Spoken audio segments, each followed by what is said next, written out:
Hello student, welcome online classes. कक्षा 12 राजनीति विज्ञान हम पढ़ रहे थे गांधीवाद, और गांधीवाद में गांधी के विचारों में हम पढ़ रहे थे। गांधी के विचार कंप्लीट हो गए थे और उसके बाद है अगला टॉपिक, गांधी पर धार्मिक ग्रंथों का क्या क्या प्रभाव पड़ा। नया बिंदु है गांधी जी पर धार्मिक ग्रंथों का क्या क्या प्रभाव पड़ा। हम ये पहले ही जान चुके थे कि गांधी जी बहुत सारे धर्मों को मानने वाले थे, उन्होंने किसी का विरोध किया ही नहीं। गांधी जी का मानना था किसी भी धर्म में जो जो अच्छाइयां हैं उन्हें अपना लेना चाहिए और जो बुराइयां हैं उन्हें दूर हटा देना चाहिए। उनके अनुसार हर धर्म में, हर समाज में कुछ न कुछ अच्छाइयां होती हैं जिन्हें हमें अपना लेना चाहिए। इसमें पहला बिंदु है सनातन धर्म ग्रंथों का प्रभाव। सनातन धर्म ग्रंथ हिंदू धर्म ग्रंथों को कहा जाता है। सनातन का अर्थ होता है हिंदू। हिंदुओं की सभ्यता से गांधी जी ने क्या क्या ग्रहण किया, ये बात हम इसमें करने वाले हैं। इसमें है पहला, पातंजलि के योग सूत्र का आविष्कार या यूं कहें लिखने का कार्य गांधी जी ने 1903 के अंदर, जब वो दक्षिणी अफ्रीका में थे और जोहान्सबर्ग की जेल में उन्होंने इसका लिखने का कार्य कर लिया था। तो ये इंपॉर्टेंट है, याद रखना है कि गांधी जी ने पातंजलि के योग सूत्र का लिखने का कार्य जोहान्सबर्ग दक्षिणी अफ्रीका की जेल में 1903 में कर लिया था। फिर उपनिषद जो भारत में हिंदू धर्म के प्रमुख लेखों में से एक हैं, इनका प्रभाव भी गांधी जी पर बहुत ज्यादा पड़ा। इसमें दो व्रत उन्होंने धारण किए, पहला अपरिग्रह और दूसरा त्याग। अपरिग्रह का अर्थ पूछा जाता है, क्या होता है इसका अर्थ? किसी भी वस्तु को आवश्यकता से अधिक संग्रहित न करना अपरिग्रह कहलाता है। गांधी जी के अनुसार प्रमुख दो व्रत धारण किए गए, किससे? उपनिषदों से। अपने लाइफ में उन्होंने दो व्रत अपनाए, कहां से? उपनिषद से। पहला था अपरिग्रह। सवाल पूछा गया था अपरिग्रह का अर्थ स्पष्ट कीजिए, तो किसी वस्तु को आवश्यकता से अधिक संग्रहित ना करना। आपको याद हो पिछले वीडियो में हमने ट्रस्टीशिप का सिद्धांत पढ़ा था। ट्रस्टीशिप का सिद्धांत भी इसी से मेल खाता है। गांधी जी ने कहा था समाज में सभी चीजें सभी के लिए हैं, अर्थात equality are must be compulsory our society because every people have a right. अगर हम बात करें कि प्रत्येक व्यक्ति अपने अधिकार रखता है, प्रत्येक व्यक्ति का हर चीज पर अपना अधिकार है, ऐसे में संग्रहण की जो भावना है, एकत्रित करने की भावना है, वो नहीं होनी चाहिए।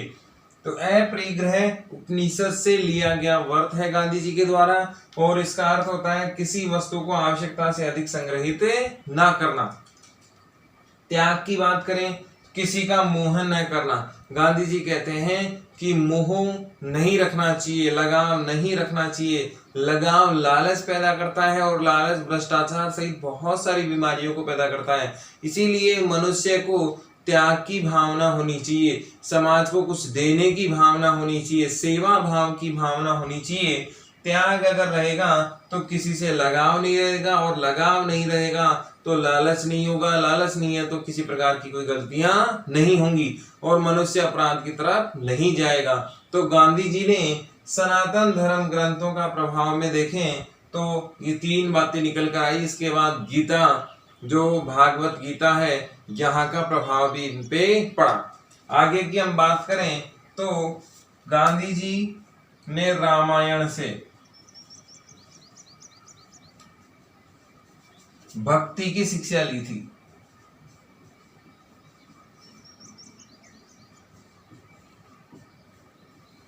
वैसे भी आज विशेष दिन है, आज अयोध्या में भगवान रामलला के भव्य मंदिर का उद्घाटन है।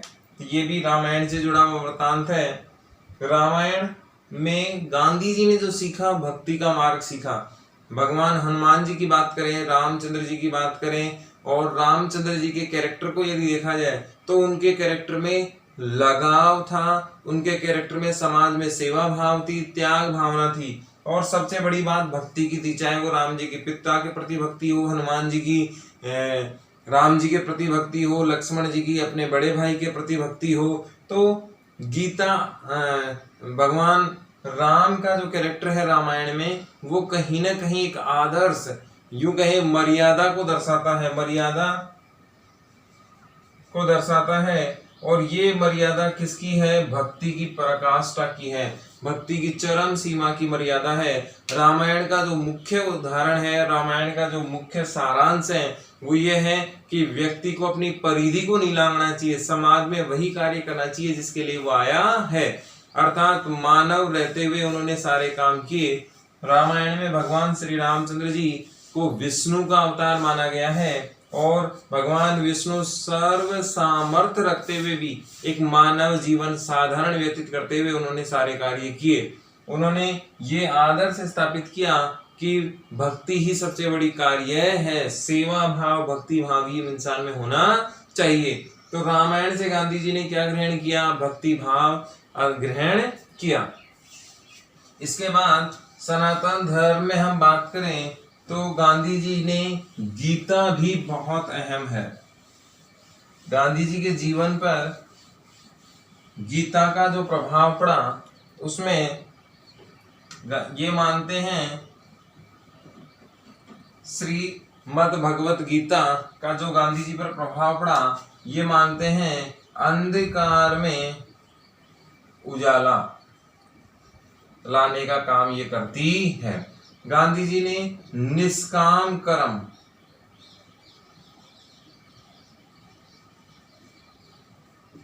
कर्म की बात भी गीता से ही ली है। गीता में कहा गया है, कर्म किए जा, फल की इच्छा मत कर।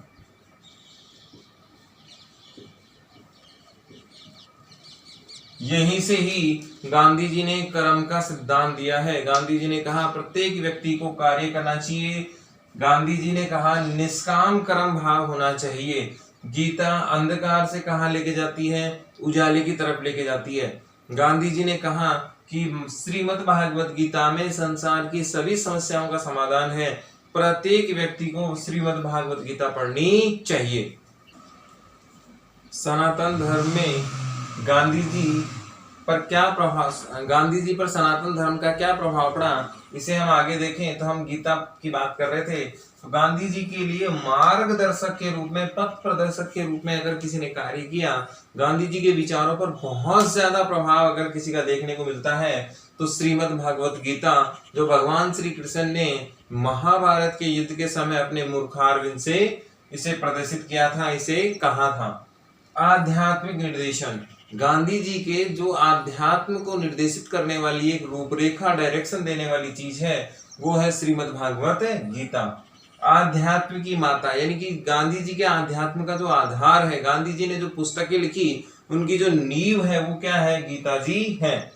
धार्मिक कोश, गांधी जी का जो धार्मिक ज्ञान है या यूं कहें संग्रह है, वो भी किस पर आधारित है? गीता पर आधारित है। यूं कहा जाए गांधी जी किसके भक्त थे, तो वो श्रीमद् भागवत गीता के ही थे। गांधी के विचारों में सबसे अहम जो जानकारी निकल कर आती है, वो श्रीमद् भागवत गीता के ही सिद्धांतों के आती है। इनके श्लोकों से, इनसे निकलने वाले सार संग्रह का आधार गांधी जी के विचारों में, गांधी जी की धार्मिक आध्यात्मिक विचारों में देखने को मिलता है। गांधी जी बहुत ज्यादा अगर विश्वास करते थे तो वो गीता जी पर करते थे। गांधी जी का मानना था जीवन में उजाला, जीवन में प्रकाश, जीवन में पॉजिटिव एनर्जी अगर कोई ला सकता है तो वो श्रीमद् भागवत गीता ही है। फिर इन्होंने कर्म पर बल, ये सवाल पूछा गया था, गांधी जी ने कर्म पर बल या यूं कहें कर्म की प्रधानता का सिद्धांत कहां से लिया था, तो श्रीमद् भागवत गीता से इन्होंने ये सिद्धांत लिया था। तो सनातन धर्म से क्या क्या उन्होंने ग्रहण किया ये हमने देख लिया। सबसे पहले गांधी जी पर प्रभाव बहुत ज्यादा पड़ा हिंदू जो वेद हैं, उपनिषद हैं, रामायण जी हैं, श्रीमद् भागवत गीता है, इन सब का प्रभाव इन पर बहुत ज्यादा पड़ा। उपनिषद से इन्होंने अपरिग्रह लिया, जिसका अर्थ है आवश्यकता से ज्यादा ग्रहण नहीं करना चाहिए, संग्रहित नहीं करना चाहिए। फिर इन्होंने बात की त्याग की, त्याग का मतलब है किसी का मोह नहीं रखना चाहिए, जिससे लगाव लालच नहीं आएगा। फिर इन्होंने श्रीमद् भागवत गीता की बात की, जो हमने यहाँ देख लिया है। गांधी जी ने श्रीमद् भागवत गीता से सबसे ज्यादा जोर दिया था कर्म की प्रधानता पर। कार्य किए जा, फल की इच्छा ना कर। भगवान श्री कृष्ण ने निष्काम कर्म की भाव जो बताए थे, वो गांधी जी ने एज इट इज ही अपना लिए। धार्मिक ग्रंथों के प्रभाव की बात करें तो इसमें दूसरा प्रभाव पड़ा गांधी जी पर, जैन और बौद्ध धर्मों का प्रभाव। जैन और बौद्ध धर्म, हम जानते हैं गांधी जी का सबसे बड़ा जो मोटिव था वो था हिंसा ना करना, और गांधी जी ने यहां से जो लिया वो था अहिंसा।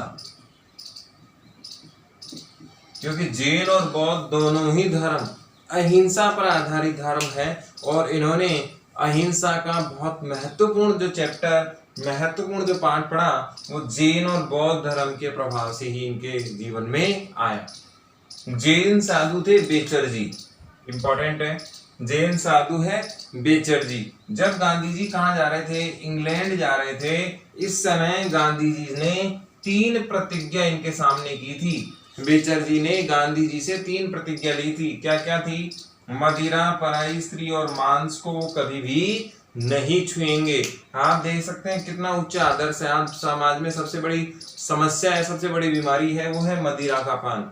मदिरा पान से शारीरिक नुकसान तो है ही, मानसिक नुकसान भी है, आर्थिक नुकसान भी है। समाज के अल्प विकसित होने का कारण भी मदिरा है, जिससे बच्चों की शिक्षा नहीं हो पाती है, समाज पिछड़ जाता है, अराजकता आती है, विकृत मानसिकता आती है।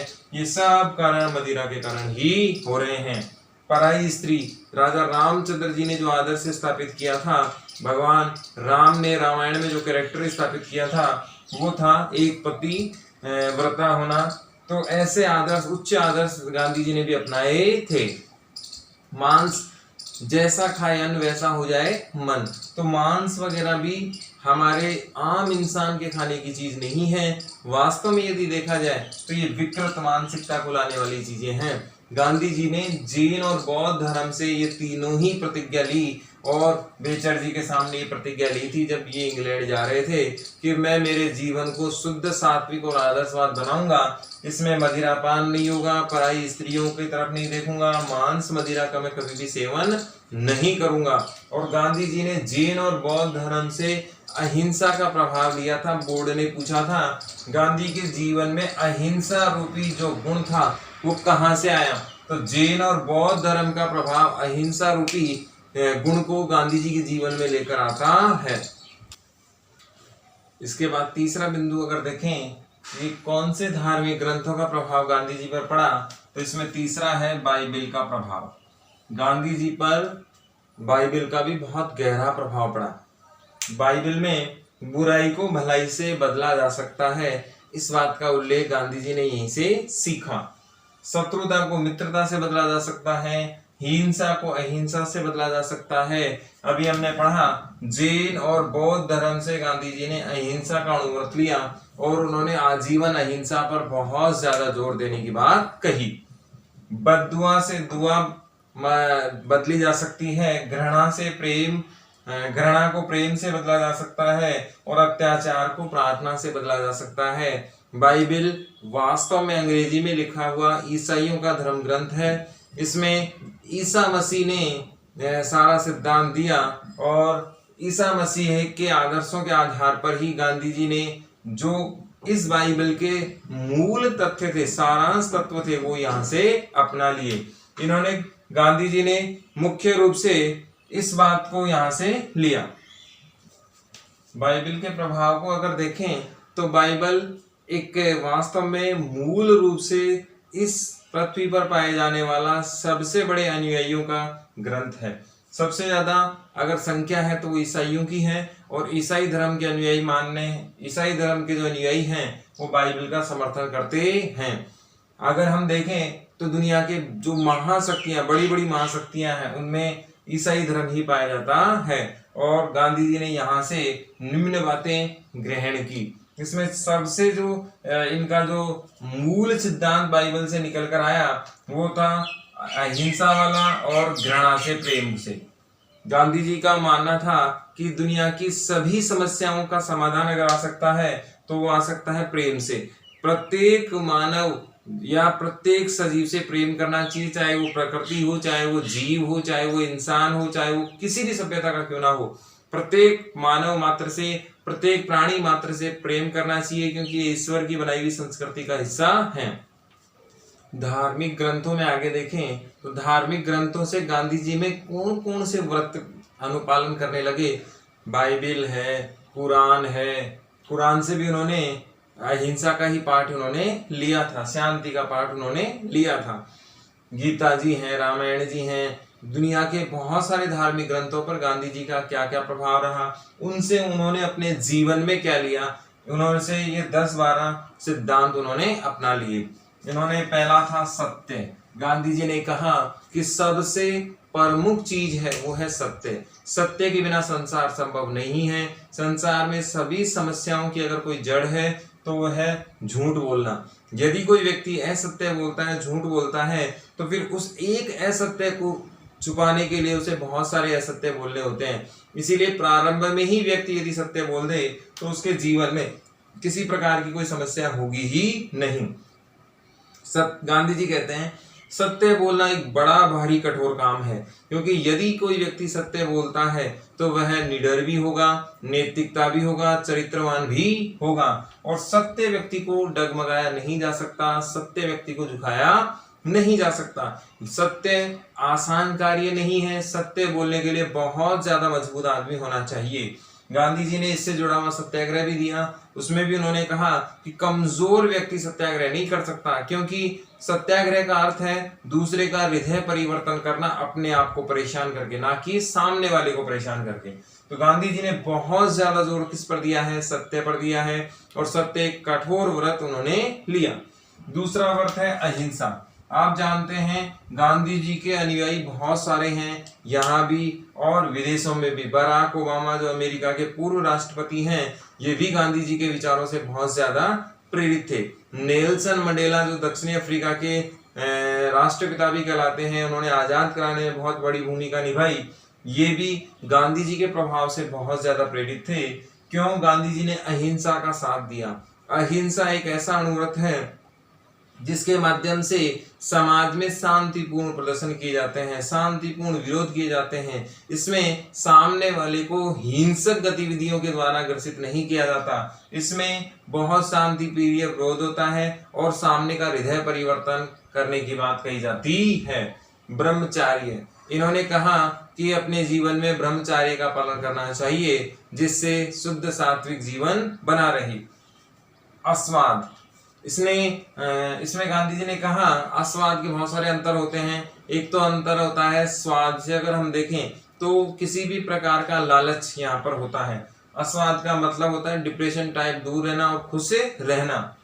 अस्त्य, ये सवाल पूछा गया था, इसका क्या अर्थ होता है? इसका अर्थ होता है चोरी ना करना। अस्त्य का अर्थ होता है चोरी ना करना। दूसरे शब्दों में कहें, अपनी ही वस्तु का उपभोग करना चाहिए, किसी और की वस्तु का उपभोग नहीं करना चाहिए। चोरी अगर व्यक्ति नहीं करेगा तो समाज में संघर्ष की स्थिति होगी ही नहीं, और समाज में बहुत शांति होगी, राम राज्य की स्थापना होगी। अभी आज न्यूज चैनल्स में भी आप देख रहे होंगे, हर जगह अगर कोई वाक्य गूंज रहा है तो वह राम राज्य की अवधारणा है। और इस राम राज्य की अवधारणा की बात गांधी जी ने ही कही थी। गांधी जी का जो राज्य है वह राम राज्य है, और राम राज्य का मतलब है जहाँ कोई झूठ नहीं बोलेगा, जहाँ हिंसा नहीं होगी, प्रत्येक वर्ग बराबर होगा, जाति पाति नहीं होगी, भेदभाव नहीं होगा। गांधी जी का मूल उद्देश्य समानता था, प्रत्येक वर्ग बराबर बराबर रहे। ये बात गांधी जी ने मूल फोकस देकर कही थी। अपरिग्रह की बात हम कर ही चुके हैं, यानी कि आवश्यकता से ज्यादा संग्रह ना करना। इन दोनों का अर्थ सभी को याद होना चाहिए। अस्त्य का अर्थ है चोरी ना करना, ये पूछा गया सवाल है। अस्त्य का अर्थ क्या होता है? चोरी ना करना। अपरिग्रह का मतलब क्या है? आवश्यकता से ज्यादा संग्रह ना करना। गांधी जी का मानना था कि यदि समाज में चोरी नहीं होगी, यदि समाज में दूसरे का हक नहीं छीना जाएगा, तो समाज में कानून व्यवस्था का और बहुत सारे सिस्टम की आवश्यकता ही नहीं होगी, और शांति प्रिय राज्य होगा, जिसे हम क्या कह सकते हैं? राम राज्य कह सकते हैं। फिर अपरिग्रह का मतलब आज जो लूट मार मची है, चाहे वो प्रकृति की दृष्टि से हो, चाहे वो आर्थिक दृष्टि से हो, चाहे वो राजनीति की हो। गांधी जी राजनीति को भी आदर्शवादी बनाना चाहते थे कि जो राजनेता हो वह नैतिक और शारीरिक मानसिक रूप से बहुत ज्यादा मजबूत होना चाहिए, जनता का सेवक होना चाहिए। फिर अभय यानी कि निडर भी होना चाहिए। गांधी जी ने कहा कि व्यक्ति को निडर, अगर व्यक्ति निडर है तो वह समाज की सेवा खुलकर कर सकता है। अस्पृश्यता निवारण, गांधी जी ने और अंबेडकर साहब ने 1932 में पूना समझौता किया था। पूना समझौते में ये था, गांधी जी कह रहे थे कि समाज में किसी को भी जाति आधार पर बांटना नहीं चाहिए, जबकि अंबेडकर जी आरक्षण के पक्ष में थे और इसी को लेकर बाद में समझौता हुआ।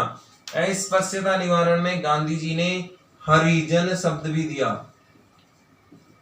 पिछड़े लोगों को उन्होंने कहा, हरि का नाम है भगवान विष्णु का। उन्होंने कहा कि ये भगवान विष्णु के लोग हैं और ये समाज में सबसे ऊंचे दर्जे के लोग हैं।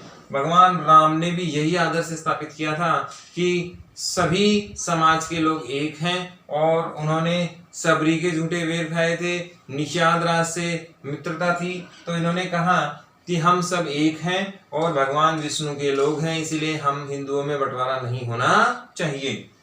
फिर शारीरिक श्रम, गांधी जी ने कहा प्रत्येक व्यक्ति को श्रम के महत्व को जानना होगा। शारीरिक श्रम बेहद जरूरी है। यदि हम शारीरिक श्रम नहीं करेंगे तो समाज में बदलाव नहीं आएंगे। गांधी जी ये स्थापित करना चाहते थे कि पहले कार्य हम करें तो हमारा अनुसरण आम जनता करेगी। इसीलिए गांधी जी खुद का, यूं कहें घर कह लीजिए, शौचालय कह लीजिए, इन सब की सफाई स्वयं करते थे। इनका मानना था शारीरिक श्रम समाज परिवर्तन की मूल नींव है। इसके बाद सर्वधर्म समभाव, गांधी जी ने कहा कि आप सभी धर्मों को ना अपनाएं कोई बात नहीं, लेकिन सभी धर्मों की अच्छाइयों को जरूर अपनाना चाहिए। उन्होंने कहा सभी धर्मों के साथ बराबर बराबर विचार आपके होने चाहिए, किसी भी धर्म का कट्टरता से विरोध आप ना करें। फिर उन्होंने स्वदेशी पर भी जोर दिया, जैसे बाबा रामदेव भी दे रहे हैं, जैसे अभी वर्तमान सरकार नरेंद्र मोदी लोकल को फॉर वोकल का जो नारा दे रही है कि स्वदेशी कंपनियां आए, जिससे हमारा आम जो श्रमिक है, आम जो किसान है, आम जो कंज्यूमर है उसे लोकल प्रोडक्ट मिले, आम जो मैन्युफैक्चर है, आम जो फैक्ट्रियों के मालिक है उन्हें ज्यादा प्रॉफिट हो और देश का पैसा देश में ही रहे। इससे स्वदेशी उत्पादन को तो लाभ मिलेगा, जीडीपी भी बढ़ेगी, इससे स्वावलंबी की भावना बढ़ेगी, इससे दोबारा हम लोग गुलाम नहीं हो पाएंगे, बेरोजगारी नहीं बढ़ेगी, आर्थिक अस्थिरता रुक जाएगी, बहुत सारी चीजें इसमें निकल कर आएंगी। इसमें सबसे बड़ा फायदा होने वाला है, देश को रोजगार मिलेगा और देश में आर्थिक स्थिरता आएगी। इसीलिए उन्होंने स्वदेशी को स्वीकार किया। तो गांधी जी ने धार्मिक ग्रंथों से जो मूल बातें निकल कर आई वो ये थी। इसमें महत्वपूर्ण है अस्तेय और अपरिग्रह। अपरिग्रह का अर्थ है आवश्यकता से ज्यादा संग्रहण नहीं करना, और अस्तेय का अर्थ है चोरी ना करना। गांधी जी ने इन दो बातों पर बहुत ज्यादा जोर दिया था, और इन दोनों शब्दों में से ये तो आया हुआ है और ये भी पूछा जा सकता है। अस्तेय का अर्थ क्या होता है? चोरी ना करना।